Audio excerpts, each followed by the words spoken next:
Bonjour les tourneurs, bienvenue dans mon atelier. Alors, comme le titre l'indique, je vais vous partager mes petites astuces concernant la poussière et la scie à ruban. Donc, déjà, il y a quelques temps, en fait, il y a quelques semaines, j'ai refendu pas mal de bois avec l'idée de le faire sécher. Et puis, comme vous pouvez certainement vous en douter, ça a généré beaucoup de poussière. Vous voyez actuellement une photographie du bricoleur Rob Cosman. C'est un Canadien. Et je me suis inspiré de sa stratégie pour récupérer la poussière de la scie à ruban, bien que je n'ai pas fait un copier-coller, mais je vous la partage parce que ça pourrait être intéressant. Vous voyez sur la photo, en vérité, c'est tout simplement un tuyau de PVC, de plomberie, qui fait le contour de la lame et qui capture la poussière presque à la source. Et dans son scénario à lui, parce que les scies à ruban, ça varie d'un fabricant à l'autre, eh bien, il a réussi à tenir le morceau. Vous le voyez par un bloc de bois. Je ne sais pas si c'est tout simplement collé, c'est fort probable. Et son système est très efficace. Alors, vous voyez comment le tuyau fait le tour de la lame. Vous devez savoir que lorsque la table elle est inclinée, en fait, le tuyau doit être enlevé parce que l'angle ne correspond pas. Mais c'est quand même une très bonne solution. Alors, dans la fabrication, tout simplement, avec une mèche Forstner, il fait un trou sur le dessus. Ensuite, il fait la trace de la scie à ruban avec la lame dans le fond. Et puis voilà, le tour est joué. Photo suivante, vous voyez mon installation originale à moi.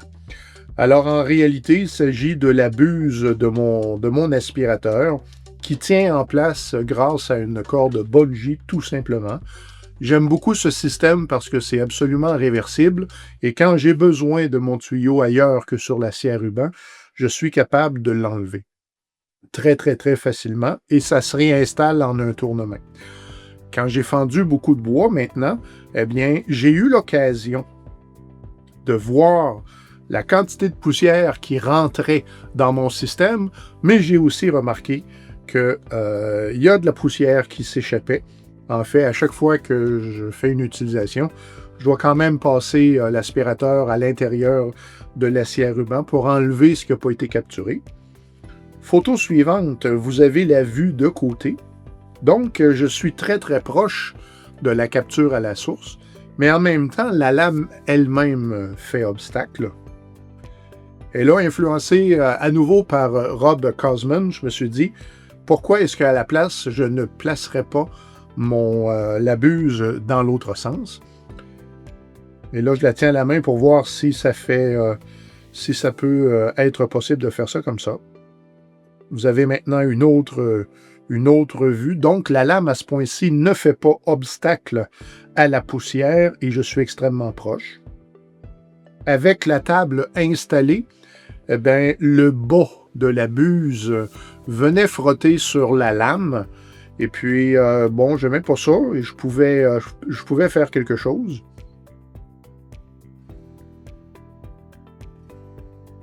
Sur cette photo, vous voyez que la corde bungee est encore de mise. Et en fait, la seule chose que j'ai fait, c'est que j'ai déplacé la position de la buse. C'est tout simplement ça. Je vous présente mon filtreur après les opérations de refonte. Et le filtreur que vous voyez là, c'est avec le premier système que j'avais. Donc, quand la buse elle est sur le côté, et puis ça faisait très longtemps que j'avais pas vu un filtreur aussi, c'est quoi le mot? Aussi engorgé de poussière.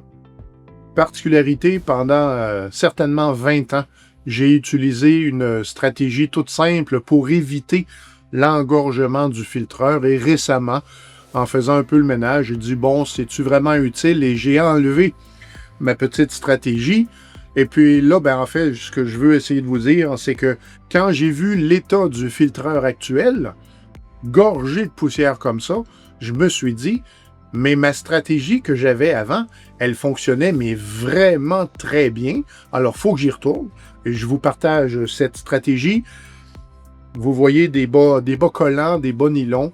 J'en avais acheté un paquet de paquets pour filtrer de la peinture à l'origine. Puis, comme je filtre pas souvent, ben, ça doit faire encore une fois 20 ans que j'ai ça.